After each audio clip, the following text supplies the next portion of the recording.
नमस्कार दोस्तों, SRH कहानियां में आप सभी का स्वागत है। हम एक नई सीरीज भगवत गीता की आप सभी के लिए लेकर आए हैं। इसमें भगवत गीता के सभी श्लोकों का हिंदी में समीक्षा सहित वर्णन करेंगे। अध्याय 2 श्लोक 47। कर्म करने मात्र में तुम्हारा अधिकार है, फल में कभी नहीं। तुम कर्म फल के हेतु वाले मत होना और अकर्म में भी तुम्हारी आसक्ति न हो। वेद प्रतिपादित सिद्धांत के अनुसार ईश्वर अर्पण बुद्धि और निष्काम भाव से किए गए कर्म अंतःकरण को शुद्ध करते हैं। आत्मबोध के पूर्व चित्त शुद्धि होना अनिवार्य है। गीता में इसी सिद्धांत की पुष्टि करते हुए विशद विवरण में वैयक्तिक और सामाजिक सभी कर्मों का समावेश कर लिया गया है, जबकि वेदों में कर्म से तात्पर्य यज्ञ यागादि धार्मिक विधियों से ही था। अपरिपक्व बुद्धि से तत्वज्ञान जैसा गंभीर विषय समझ में नहीं आ सकता। पर्याप्त विचार किए बिना उपर्युक्त श्लोक का अर्थ असंभव ही प्रतीत होगा। अधिक से अधिक कोई ये मान लेगा कि उस काल में दरिद्र को दरिद्र ही रखने में और धनवान को उन पर अत्याचार करने की धार्मिक अनुमति इस श्लोक में दी गई है।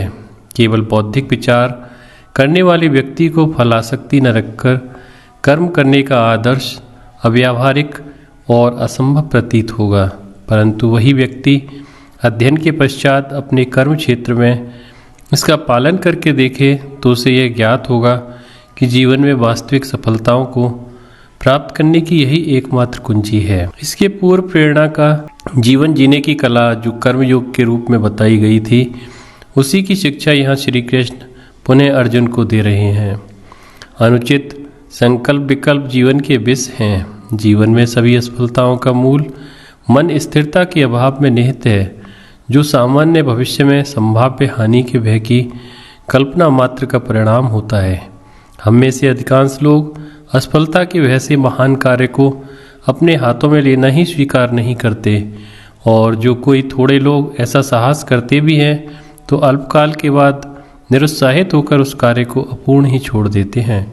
इसका कारण एक ही है, मन की शक्ति का अपव्यय। इस अपव्यय के परिहार का एकमात्र उपाय है किसी श्रेष्ठ आदर्श के प्रति सब कर्मों का समर्पण। प्रेरणा युक्त इन कर्मों की परिसमाप्ति गौरवमयी सफलता में ही होती है। यह कर्म का सनातन नियम है। भविष्य का निर्माण सदैव वर्तमान में होता है। आगामी कल की फसल आज के जोतने और बीज बोने पर निर्भर है, किंतु भविष्य में संभावित फसल की हानि की कल्पना करके ही यदि कोई कृषक भूमि जोतने और बीजारोपण के अवसरों के वर्तमान समय में खो देता है तो यह निश्चित है कि भविष्य में उसे कोई फसल मिलने वाली नहीं। उन्नत भविष्य के लिए वर्तमान समय का उपयोग बुद्धिमत्ता पूर्वक करना चाहिए। भूतकाल तो मृत है और भविष्य अभी अनुत्पन्न। वर्तमान में अकुशलता से कार्य करने पर व्यक्ति को भविष्य में किसी बड़ी सफलता की आशा नहीं करनी चाहिए। इस सुविदित और बोधगम्य मूलभूत सत्य को गीता की भाषा में इस प्रकार कह सकते हैं कि यदि तुम सफलता चाहते हो तो ऐसे मन से प्रयत्न कभी नहीं करो जो फल प्राप्ति की चिंता एवं भय से बिखरा हुआ हो। यहाँ कर्म फल से शास्त्र का क्या तात्पर्य है, इसे सूक्ष्म विचार से समझना आवश्यक है और लाभप्रद होगा। सम्यक विचार करने से यह ज्ञात होगा कि वास्तव में कर्म फल स्वयं कर्म से कोई भिन्न वस्तु नहीं है। वर्तमान में किया गया कर्म ही भविष्य में फल के रूप में प्रकट होता है। वास्तविकता यह है कि कर्म की समाप्ति अथवा पूर्णता उसके फल में ही है, जो उससे भिन्न नहीं है। अतः कर्म फल की चिंता करके उसी में डूबे रहने का अर्थ है शक्तिशाली गतिशील वर्तमान से पलायन करना और अनुत्पन्न भविष्य की कल्पना में बने रहना। संक्षेप में भगवान का आह्वान है कि मनुष्य को व्यर्थ की चिंताओं में प्राप्त समय को नहीं खोना चाहिए, वरन बुद्धिमत्ता पूर्वक उसका सदुपयोग करना चाहिए। भविष्य का निर्माण अपने आप होगा और कर्मयोगी को प्राप्त होगी श्रेष्ठ आध्यात्मिक उन्नति। निष्कर्ष यह निकलता है कि अर्जुन के लिए इस युद्ध का प्रयोजन धर्म पालन जैसा श्रेष्ठ आदर्श है। यह समझकर उसे अपनी पूरी योग्यता से कर्म में प्रवृत्त होना चाहिए। प्रेरणा युक्त कर्मों का सुफल अवश्य मिलेगा और उसके साथ ही चित्त शुद्धि के रूप में आध्यात्मिक फल भी प्राप्त होगा। एक सच्चा कर्मयोगी बनने के लिए इस श्लोक में 4 नियम बताए गए हैं, जो ये समझता है कि कर्म करने में मेरा अधिकार है, कर्म फल की चिंता करने की आवश्यकता नहीं है और तीसरा, किसी कर्म विशेष के एक निश्चित फल का आग्रह या उद्देश्य मन में नहीं होना चाहिए। इन सब का निष्कर्ष यह नहीं कि अकर्म में प्रीति हो, वही व्यक्ति वास्तव में कर्मयोगी है। संक्षेप में इस उपदेश का प्रयोजन मनुष्य को चिंता मुक्त बनाकर कर्म करते हुए दैवी आनंद में निमग्न रहकर जीना सिखाना है। कर्म करना ही उसके लिए सबसे बड़ा पुरस्कार और उपहार है। श्रेष्ठ कर्म करने के संतोष और आनंद में वह अपने आप को भूल जाता है। कर्म है साधन और अनुभूति है साध्य। ईश्वर का स्मरण करते हुए सभी बाह्य चुनौतियों का तत्परता से सामना करते हुए मनुष्य सरलता पूर्वक शांति और वासना क्षय द्वारा चित्त की शुद्धि प्राप्त कर सकता है। जितनी अधिक मात्रा में चित्त में शुद्धि होगी, उतनी ही अधिक आत्मानुभूति उसे सुलभ होगी। यदि कर्म फल की आसक्ति रखकर कर्म न करे तो फिर उन्हें कैसे करना चाहिए? इसका उत्तर है अध्याय 2 श्लोक 48। हे धनंजय, आसक्ति को त्याग कर तथा सिद्धि और असिद्धि में संभाव होकर योग में स्थित हुए तुम कर्म करो। यह संभावी योग कहलाता है। यह कर्म योग का ही विशद विवेचन किया गया है। इस श्लोकार्थ पर विचार करने से ज्ञात होगा कि अहंकार की पूर्ण निवृत्ति के बिना इस मार्ग में सफलता नहीं मिल सकती और इसकी निवृत्ति का उपाय है मन का समत्व भाव। इस श्लोक में प्रथम बार योग शब्द का प्रयोग किया गया है और यहीं पर उसकी परिभाषा भी दी है कि समत्व योग कहलाता है। इस योग में दृढ़ स्थिति होने पर ही निष्काम कर्म किए जा सकते हैं। कर्मयोगी के लिए केवल इतना पर्याप्त नहीं कि संभाव में रहकर वे कर्म करे, परंतु इस नित्य परिवर्तनशील जगत में रहते हुए इस संभाव को दृढ़ करने का सतत प्रयत्न करे। इसके लिए उपाय है कर्मों के तात्कालिक फलों के प्रति संग का त्याग। कर्मों को कुशलतापूर्वक करने के लिए जिस संग को त्यागने के लिए यहाँ कहा गया है उस पर हम विचार करेंगे।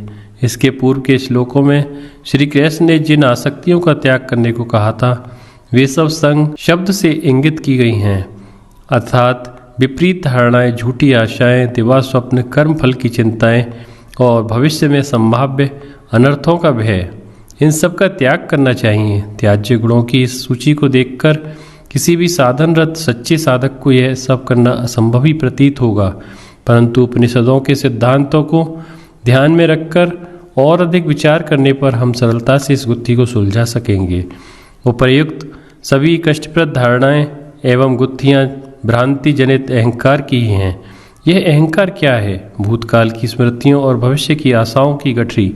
अतः अहंकार में जीवन का अर्थ है मृत क्षणों की शमशान भूमि अथवा काल के गर्भ में रहना, जहाँ अनुत्पन्न भविष्य स्थित है। इनमें व्यस्त रहते हुए वर्तमान समय को हम खो देते हैं जो हमें कर्म करने और लक्ष्य पाने के लिए उपलब्ध होता है। वर्तमान में प्राप्त सुअवसर रूपी धन का यह मूर्खतापूर्ण अपव्यय है, जिसका संकेत व्यास जी इन शब्दों में करते हैं, संग त्याज्य कर समत्व योग में स्थित हुए तुम कर्म करो। वर्तमान की अग्नि में भूत भविष्य चिंता व आशा, इन सबको जलाकर कर्म करना स्फूर्ति और प्रेरणा का लक्षण है। इस प्रकार अहंकार के विस्मरण और कर्म करने में ही पूर्ण आनंद है।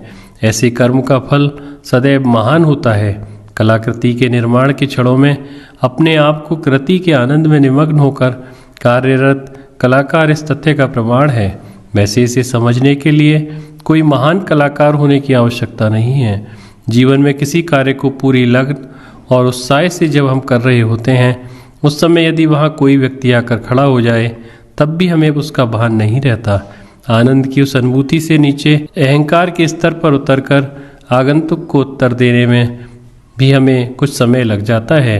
अहंकार को भूलकर जो कार्य किए जाते हैं उनमें कर्ता को यश अथवा अपयश की कोई चिंता नहीं रहती, क्योंकि फल की चिंता का अर्थ है भविष्य की चिंता और भविष्य में रहने का अर्थ है वर्तमान को खोना। स्फूर्त जीवन का आनंद वर्तमान के प्रत्येक क्षण में निहित होता है। कहा जाता है कि प्रत्येक क्षण का आनंद स्वयं में परिपूर्ण है। अतः भगवान श्री कृष्ण अर्जुन को जीवन की सभी परिस्थितियों में समान रहते हुए कर्म करने का उपदेश देते हैं। योगस्थ होकर किए कर्मों की तुलना में अन्य कर्मों के विषय में भगवान कहते हैं। दोस्तों, इसी तरह की और वीडियोस के लिए आप हमारे YouTube चैनल SRH कहानियाँ सब्सक्राइब करें। वीडियो देखने के लिए बहुत बहुत धन्यवाद।